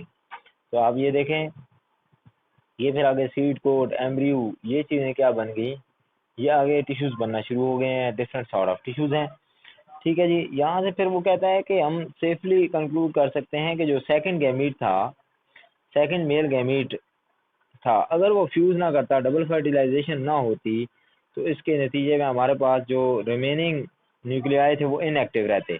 अब इनएक्टिव कौन से रहते, ये वाले। अगर सिर्फ और सिर्फ यहाँ पे वो जो हमारे पास स्पर्म था या मेल गैमीट था, उसमें माइटोसिस का प्रोसेस ना होता, वो 2 में कन्वर्ट ना होते, एक इसको मदर सेल को फ्यूज ना करता, एक इधर जाके यूनाइट ना होता, तो फिर क्या होता, फिर ये जो 2 सेल हैं, 1 और 2, ये जो 2 न्यूक्लियाई हैं, ये क्या रहते, इनएक्टिव रहते। अब पता चल गया क्यों इनएक्टिव रहते।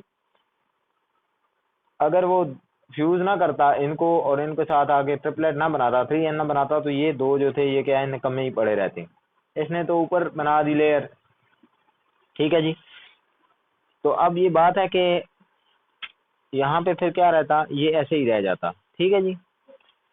माइक्रोपाइल, ये यहाँ ये जो है, ये जो सेल है, अब इनमें सेल वॉल आई तो ये क्या बन गए, माइक्रोपाइल बन गई ना, ठीक है जी। ये लेयर माइक्रोपाइल ये बना देंगे, ये इधर एग सेल है, ये डीजेनरेट हो जाएंगे, लेकिन ये जो थे बीच में ये निकम्मे रह जाते, इनका कोई काम ना होता, लिहाजा ये इनएक्टिव रहते, ठीक है जी। आप जब बुक खोलेंगे तो वहाँ पे आपको इनएक्टिव वर्ड मिल जाएगा। अच्छा जी, अब ये क्या है, यहाँ पे फिर फॉर्मेशन फिर एंडोस्पर्म जो बन गया हमारे पास, ये जो ट्रिपलेट है, यहाँ पे ये जो एंडोस्पर्म बना है, एंडोस्पर्म के बाद एंडोस्पर्म से फिर ये क्या हुआ, यहाँ पे ये एंडोस्पर्म में सारी फूड स्टोर हो गई। ये पीछे आप एंडोस्पर्म बड़े अच्छे से पढ़ चुके हैं। तो डेफिनेटली फिर क्या होगा, डेवलपिंग एम्ब्रियो के लिए एंडोस्पर्म अपना फंक्शन परफॉर्म करता रहेगा। इसके साथ साथ यहाँ पे देखें अगर, तो जब 8 न्यूक्लियर डिवीजन थी, ठीक है जी, तो अब ये एंडोस्पर्म टिश्यू भी बन गए हैं और ये सेफ गार्ड करेगा against unnecessary waste of energy. ठीक है जी। अब अननेसेसरी वेस्ट ऑफ एनर्जी किधर होगी, एंजियोस्पर्मिस प्लांट्स के अंदर। लेकिन अगर यहाँ पे देखें जो जिम्नोस्पर्म्स वगैरह हैं, ठीक है जी, ये तो सारी फिर अननेसेसरी क्या नाम है, वेस्ट एनर्जी का जो है वो उसको स्टॉप किया जाएगा। लेकिन जिम्नोस्पर्म्स के अंदर क्या होगा, चूंकि वहाँ पे डबल फर्टिलाइजेशन फॉलो नहीं की जाती, लिहाजा फिर नो एंडोस्पर्म फॉर्मेशन, वहाँ पे फिर एंडोस्पर्म फॉर्मेशन नहीं होती। लिहाजा अब आपको ये बात याद रखनी है कि एंजियोस्पर्म्स के अंदर जो है क्या है, एंडोस्पर्म फॉर्मेशन होती है। और on the other hand in the gymnosperms the endosperm formation is not linked with a fertilization that would result in the wastage of energy because the endosperm is there and the embryo is not. लिहाजा wastage of energy angiosperms में नहीं पाई जाएगी, तमाम gymnosperms में क्या होगी, wastage of energy होगी। अगर ये कहा जाए कि जो हमारे पास ओवरऑल फूड की वेस्टेज है वो कहाँ पे ज़्यादा होगी, जिम्नोस्पर्म में, एंजियोस्पर्म में, तो आपका डायरेक्ट आंसर होना चाहिए कि जो एनर्जी वेस्ट होती है वो जिम्नोस्पर्म्स में होती है, जबकि एंजियोस्पर्म्स में वो एनर्जी वेस्ट नहीं होती, क्योंकि वहाँ पे क्या होता है, एंडोस्पर्म फॉर्म हो जाता है। जीनिया और मेटाजीनिया जो है वो और also brought about through the correctity of double fertilization which leads to the endosperm formation। ठीक है जी। ये ओवरऑल जो था, ये आज का डबल फर्टिलाइजेशन था। होप सो भी आपको समझ आया होगा। आगे हमारे पास ये कुछ पार्थिनोजेनेसिस वगैरह का 2-4 स्लाइड्स रह गई, तो that will be covered in next lecture इंशाल्लाह। अस्सलाम वालेकुम स्टूडेंट्स, एपोमिक्सिस आज हम पढ़ेंगे, ठीक है जी। और साथ ही साथ इसके अलावा जनाब पूरी एम्ब्रियोनी है, सीड फॉर्मेशन, फ्रूट डेवलपमेंट और पार्थिनोकार्पी। ये बिल्कुल सिंपल सिंपल टॉपिक्स हैं, डेफिनेशन भी हैं एक तरह से, ठीक है जी। तो लेट्स स्टार्ट। अच्छा जी, जब सेक्सुअल रिप्रोडक्शन वैसे तो होती है ना प्लांट्स के अंदर, सेक्सुअल रिप्रोडक्शन का क्या होता है, आप पीछे आपने एंडोस्पर्म और ये डबल फर्टिलाइजेशन वाला ये जो सारा प्रोसेस था उसमें आप पढ़ चुके हैं, ठीक है जी। वहाँ से हमारे पास एक मेल होता है, एक फीमेल होता है, और यहाँ पे उसका जो स्पर्म होता है या हमारे पास गैमीट है, वो आगे इसको फर्टिलाइज करता है। इस फर्टिलाइजेशन के नतीजे में क्या है, ओव्यूल के अंदर ये सारी डेवलपमेंट होती है। वो सारी आपने पढ़े है कि वो 8 साल बाद में बनते हैं और उनकी फर्टिलाइजेशन, ये सारी क्या है, सेक्सुअल रिप्रोडक्शन है, ठीक है जी। या उसको कहते हैं डबल फर्टिलाइजेशन आप कह सकते हैं बाद में, जब एंजियोस्पर्म्स के अंदर। तो बेसिक जो है वो क्या है, जो सेक्सुअल रिप्रोडक्शन है फ्लावर्स के अंदर, अगर वो ना हो और इवन देन क्या हो कि हमारे पास एम्ब्रियो बन जाए, ठीक है जी, और उनकी जो कोई भी प्लांट है, प्लांट बॉडी है, उसकी कंटिन्यूटी ऑफ लाइफ जो है वो, उसका जो फिनोमेना है वो जारी रहे, तो ऐसे में क्या होगा, इसको एपोमिक्सिस कहते हैं, ठीक है जी। तो same is there when the sexual reproduction in the flower is replaced by some asexual means, और एसेक्सुअल रिप्रोडक्शन डिस्क्राइब कीजिए एपोमिक्सिस।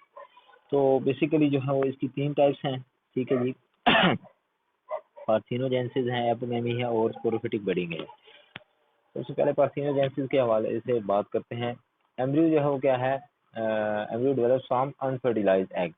यहाँ पे क्या होता है कि फर्टिलाइजेशन जो है वो नहीं होती, ठीक है जी। अनफर्टिलाइज्ड एग होता है and there is no fusion of the male gamete and egg cell. तो बेसिकली क्या है, विदाउट फर्टिलाइजेशन अगर क्या हो कि एम्ब्रियो की डेवलपमेंट हो जाए विदाउट फर्टिलाइजेशन, तो ऐसे प्रोसेस को क्या कहते हैं, पार्थिनोजेनेसिस कहते हैं। बच्चों यहाँ पे सिर्फ आपकी बुक पे डेफिनेशन दी हुई है, ठीक है जी। ये सेक्सुअल रिप्रोडक्शन है, ये हैप्लॉइड पार्थिनोजेनेसिस है। बेसिकली मियोसिस होता है, उसे oocyte बनते हैं, वो भी हैप्लॉइड होता है, और हैप्लॉइड जाइगोट बनता है, वो डेवलप हो जाता है हैप्लॉइड इंडिविजुअल में। ये सारा आप देख सकते हैं, ठीक है जी। ये है हैप्लॉइड पार्थिनोजेनेसिस। इसके अलावा यहाँ पे डिप्लॉइड भी दी हुई है, ठीक है जी।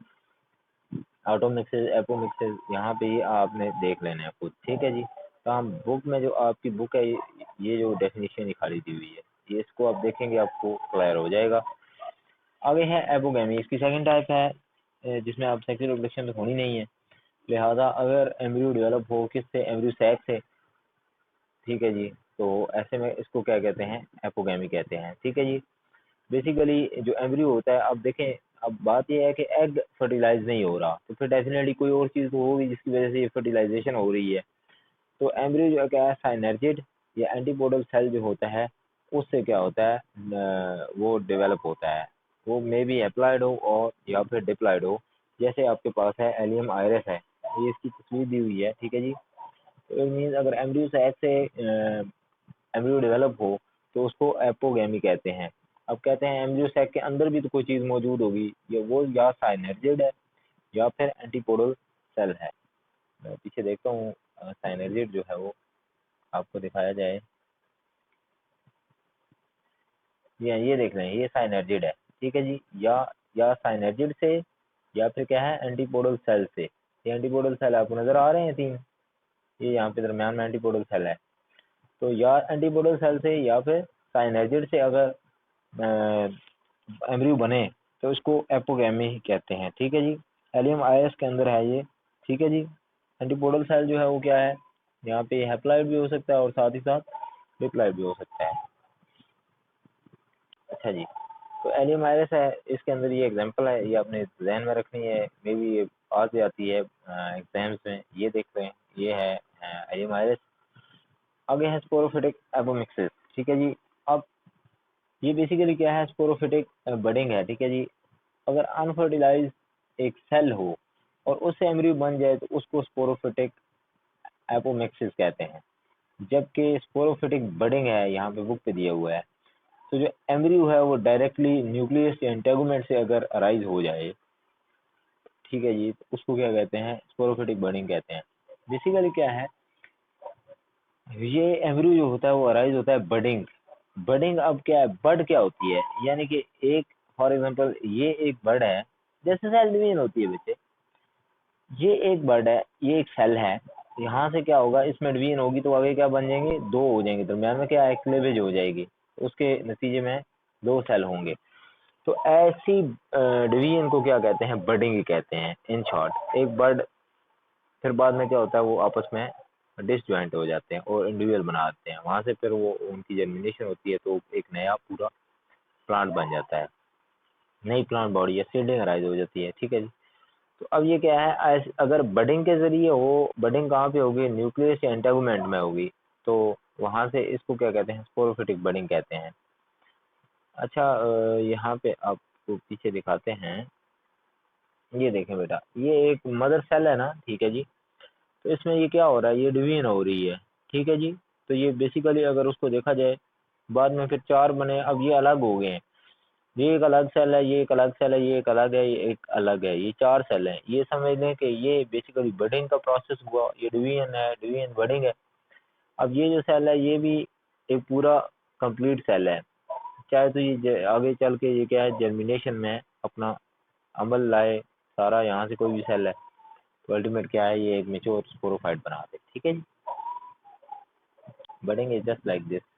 अच्छा, अब हमारे पास है पोली एम्ब्रियोनी। ठीक है जी, पोली, पोली का मतलब क्या होता है, बहुत से, एम्ब्रियोनी, एम्ब्रियो से बात होगी डेफिनेटली। जब एक या एक से जायद एम्ब्रियो पाए जाएं तो ऐसे फिनोमेना को क्या कहते हैं, ऐसा फिनोमेना क्या कहलाएगा, पोली एम्ब्रियोनी कहलाएगा। ठीक है जी, यानी कि formation of more than one embryo in an ovule. एक जो ओव्यूल है, ओव्यूल आपने बहुत अच्छे से पढ़ा है, उसके इंटरनल स्ट्रक्चर आपने एनिमेशन में पीछे देखा है। ठीक है बेटा, तो वो पोली एम्ब्रियोनी होगी है। ठीक है जी, अब यहाँ पे क्या होता है, डेवलपमेंट किधर होती है, उस पोर की जो कि क्या बनाता है, एक से जायद एम्ब्रियो बनाता है। लिहाजा ऐसी क्लीवेज को, ऐसी डिवीजन को जिसमें एक से जायद एम्ब्रियो बन जाए, इसको कहते हैं पोली एम्ब्रियोनी। ये एलियम या सिट्रस में पाया जाता है। ठीक है जी, ये देख रहे हैं आप, मेगा स्पोरोसाइट है, ठीक है, उधर यहाँ पे ये माइक्रोपाइल आ गई, ये इंटेगुमेंट है, ये ओवरऑल बेसिक स्ट्रक्चर है। ठीक है जी, तो एम्ब्रियो जो है क्या है, एक या एक से ज्यादा है, ये एम्ब्रियोनिक लेयर है। ये देखें, एक दो है ना, ठीक है जी, मिसाल है, ये लेयर नजर आ रही है आपके इंटेगुमेंट। अच्छा, यहाँ पे ये पीछे आपने एम्ब्रियो पढ़ा था, एक सेकेंड,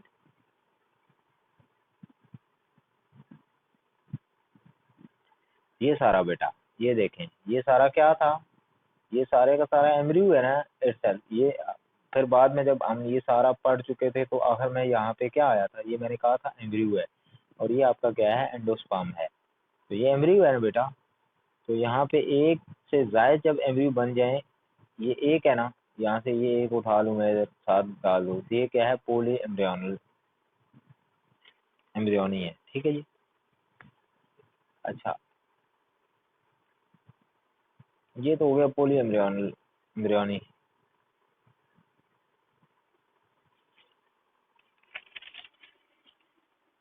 अच्छा बच्चा, बच्चे आगे है सीड फॉर्मेशन। अब सीड जो है क्या है, बेसिकली ये ओव्यूल से डेवलपमेंट होती है, दो इंटेगुमेंट्स होते हैं जो कि बाद में क्या बनाते हैं, सीड बनाते हैं, डाइकॉट सीड बन गया, ठीक है जी। तो यहाँ पे आप देख सकते हैं, सबसे पहले सीड फॉर्मेशन के लिए यही फर्टिलाइजेशन का प्रोसेस होगा। ये यहाँ पे आगे पोलन ग्रेन लैंड करेगा, ये स्टाइल से नीचे आता हुआ ये क्या है, ओव्यूल में आ जाएगा, वहाँ पे क्या बनेगा, एम्ब्रियो सैक बनेगा, और अल्टीमेट क्या है, एक डेवलप पूरा सीड बन जाएगा। अब सीड के अंदर बात करें तो दो इंटेगुमेंट्स हैं, एक जो है वो सीड कोट है, और दूसरा जो है क्या है, आउटर टेस्टा होता है एक, ठीक है जी, आउटर टेस्टा, और एक जो है वो टेगमेन, ठीक है जी, जो कि इनर टेस्टा बनाता है, ठीक है जी। इस तरह उसके अंदर हीलियम होता है, आयरल होता है, कैन्यूल होता है, पेरिस्पर्म होता है, साइनेजेड है, एंटीपोडल सेल्स हैं, ठीक है जी, पेरिस्पर्म्स, ये सारे के सारे उसके क्या होते हैं, अल्टीमेट पार्ट्स होते हैं जो कि आप, ठीक है जी। यहाँ पे ये इसको इनको आपने खुद पढ़ना है, अब ज़्यादा टाइम नहीं है। अच्छा, डेवलपमेंट ऑफ फ्रूट के हवाले से बात करें तो बेसिकली जब भी स्टिमुलस मिलेगा, फर्टिलाइजेशन हुई, तो फर्टिलाइजेशन के नतीजे में क्या बनेगा, फ्रूट बनेगा, ठीक है। फर्टिलाइजेशन के नतीजे में फ्रूट बनेगा, फ्रूट के अंदर क्या आ जाएगा, सीड आएगा, ये तो होगा एंजियोस्पर्म्स के अंदर। और फर्टिलाइजेशन अगर जिम्नोस्पर्म्स के अंदर होगी तो अल्टीमेट क्या है, फ्रूट बनेगा। फ्रूट से मुराद ये है सीड बनेगा, जैसे वो कोन्स हैं, कोन्स के अंदर जो क्या है, उन टेगुमेंट सीड्स पाए जाते हैं, नेकेड सीड पाए जाएंगे। अब स्टाइल और स्टिग्मा बेसिकली क्या होते हैं, ड्राई अप हो जाते हैं, और फिर ये या डिसअपीयर हो जाते हैं। तो ओवरी क्या होती है, इनलार्ज हो जाती है, ठीक है जी। जब ओवरी ने इनलार्ज हुए, स्टिग्मा और स्टाइल बीच में से हट गए, तो वहां पे फिर क्या बनेगी, पेरिकार्प। अब पेरिकार्प बनने के नतीजे में जो आपके पास सॉफ्ट पार्ट है, फ्लैश है, उसको आप कहेंगे पेरिकार्प। अब इसी तरह बात यह है कि ट्रू फ्रूट और फॉल्स फ्रूट है, सूडोकार्प वगैरह। अगर तो ओवरी जो है क्या करे, अगर यहाँ पे ये ओवरी है ना, ठीक है जी, ओवरी डेवलप हो आगे फ्रूट में, तो उसको ट्रू फ्रूट कहेंगे। अगर कोई और पार्ट हो, ठीक है जी, तो फिर उसको क्या कहेंगे, फॉल्स फ्रूट है। अब जैसे पेरियंस है, या लीव्स हैं, या फ्रूट्स हैं, ठीक है जी, तो ये क्या है, फॉल्स फ्रूट है। अब जैसे पालक वगैरह खाते हैं, तो पालक जो है बेसिकली लीव्स आप खा रहे हैं ना, तो ये फॉल्स फ्रूट होगा। जबकि ओवरी जब डेवलप होगी, ये यहाँ पे देखें, ये ओवरी की डेवलपमेंट हुई है अल्टीमेट, तो ये राइपनिंग है इसकी, ठीक है, सेल एक्सपेंशन, तो ये क्या है, ट्रू फ्रूट हो गया, ठीक है जी। ट्रू और फॉल्स फ्रूट में ये बात आपको समझ आ गई है ना, कि अगर डायरेक्ट ओवरी डेवलप कर जाए फ्रूट में, फ्लैश बन जाए उसका, फ्रूट जो हम खा रहे हैं, तो वो ट्रू फ्रूट होगा, और दूसरा है फॉल्स फ्रूट होगा। अब लास्ट, ये वैसे बॉटनी की जो एक बुक है, ये जो अभी भी आप पढ़ रहे हैं, ठीक है जी, जो सर आपको पढ़ा रहे हैं, उसमें बेटा आपने ये बहुत अच्छी तरह से चीज़ें पढ़ी हैं, वहाँ पे डिटेल में है। पार्थिनोकार्पी के हवाले से, ये आर्टिफिशियली इंट्रोड्यूस प्रोडक्शन है without fertilisation of ovule. Fertilisation of ovule के बगैर जो, जैसे आपने एपोमिक्सिस वगैरह का प्रोसेस पढ़ा है, इसी तरह पार्थिनोकार्पी भी है, लेकिन ये खुद इंट्रोड्यूस कराई जाती है आर्टिफिशियली, ठीक है जी। तो इसको पार्थिनोकार्पी कहते हैं। Parthenogenesis is referred for the production of the egg cell without fertilisation, लिहाजा यहाँ पे फर्टिलाइजेशन नहीं पाई जाएगी। ये आप देखिएगा, ये जो पिक्चर दी हुई है। तो अब बेसिकली क्या है कि फ्रूट जो है वो विदाउट पोलिनेशन, विदाउट फर्टिलाइजेशन होता है, बनता है। ऐसे फ्रूट्स पर अब सीडलेस होते हैं, या पार्थिनोकार्पिक उनको कहते हैं, पार्थिनोकार्पिक फ्रूट कहा जाता है। ये फिनोमेना है बेसिकली, इसको पार्थिनोकार्पी कहते हैं। ऑरेंजेस, ग्रेप्स और बनाना जो है पार्थिनोकार्पी में इंट्रोड्यूस कराई जा सकती है। और बेसिकली आप अगर पार्थिनोकार्पिस के हवाले से बात करते हैं पार्थिनोकार्पिक फ्रूट जो है उसके हवाले से बात करते हैं तो banana is the best example of that very thing. यहाँ पे बेटा ये साइड में मैंने पिक्चर डाल दी पार्थिनोकार्पिक के हवाले से। तो ये डिफरेंट ये क्या नाम है हार्मोन्स जो हैं वो इंट्रोड्यूस कराए जाते हैं जिबरेलिन्स, उसमें बायोसेंसिस होती है, ये साइटेन A21 और A22 ये इंट्रोड्यूस कराए जाते हैं। फिर सेल डिवीजन में ये जो एक्सपेंशन के हार्मोन्स है वो इंट्रोड्यूस कराए जाते हैं, सेल एक्सपेंड करता है, तो ये सारा प्रोसेस चलता है। तो ये पार्थिनोकार्पी है। ठीक है बेटा, यहाँ पे आज हमारा चैप्टर नंबर 22 जो है वो ओवर होता है। ठीक है बच्चों, हाँ जी, चैप्टर नंबर 22 एम्ब्रियोलॉजी और डेवलपमेंट ऑफ प्लांट बॉडी, ये सारे का सारा जो है हमारा आज ये जो लास्ट हमारी ये थी ना early development of plant body embryology, ये कंप्लीट हो चुकी है। ठीक है जी, और इसके बाद अब इंशाल्लाह हम लोग जो है वो रूट स्टेम लीव, ये रूट और लीफ इंशाल्लाह लजीज कल करेंगे। और नेक्स्ट डे हमारा स्टेम और साथ ही प्राइमरी सेकेंडरी ग्रोथ करके ये तमाम ही हमारी आउटलाइन थी, ये कवर हो जाएगी। बाकी सेल वाल स्ट्रक्चर और केमिकल कंपोजिशन है वो नेक्स्ट डे इंशाल्लाह उसको शॉर्टली हमने पढ़ना है। इंशाल्लाह ये हमारा कोर्स कवर हो जाएगा, फिर हम इसकी जो है क्या है रिवीजन करेंगे। ठीक है बच्चों, बाकी कोई चीज़ अगर आपको समझ नहीं आई हो सो मैंने एक एक चीज़ क्लियर करने की कोशिश की है बेटा। और बाकी फिर क्लास में जब इंशाल्लाह अगर लॉकडाउन एंड होता है तो इंशाल्लाह मिलेंगे, तो बेटा वहाँ पे आप पूछ लीजिएगा। ठीक है, तो फिलहाल जो है वो आप इसको रिवाइज करें बहुत अच्छे से। बेटा आप देख लें मैंने बहुत ज़्यादा मेहनत की है। ठीक है, इतनी स्लाइड्स बनाई हैं मैंने। ठीक है, और ये स्लाइड्स आपको भेज दी जाएंगी, ये मैं अभी सेंड करता हूँ उधर। ठीक है, तो बेटा फिर आप ये ना हो कि एक एक चीज़ क्लियर की है, ठीक है, एक एक पिक्चर डाली है और इवन देन आपका रिस्पांस जो है वो फिर उस टेस्ट वाला हो, याद है ना, फिर मुझे अच्छा नहीं लगेगा। ठीक है बेटा, होप सो आप पढ़ेंगे अच्छे अच्छे से। अभी आपके पास बहुत टाइम है, आप घर में बैठें, स्टडीज़ पे फोकस करें। अल्लाह ताला आपका और मेरा हामी नासिर हो। ठीक है बेटा, अल्लाह हाफिज़।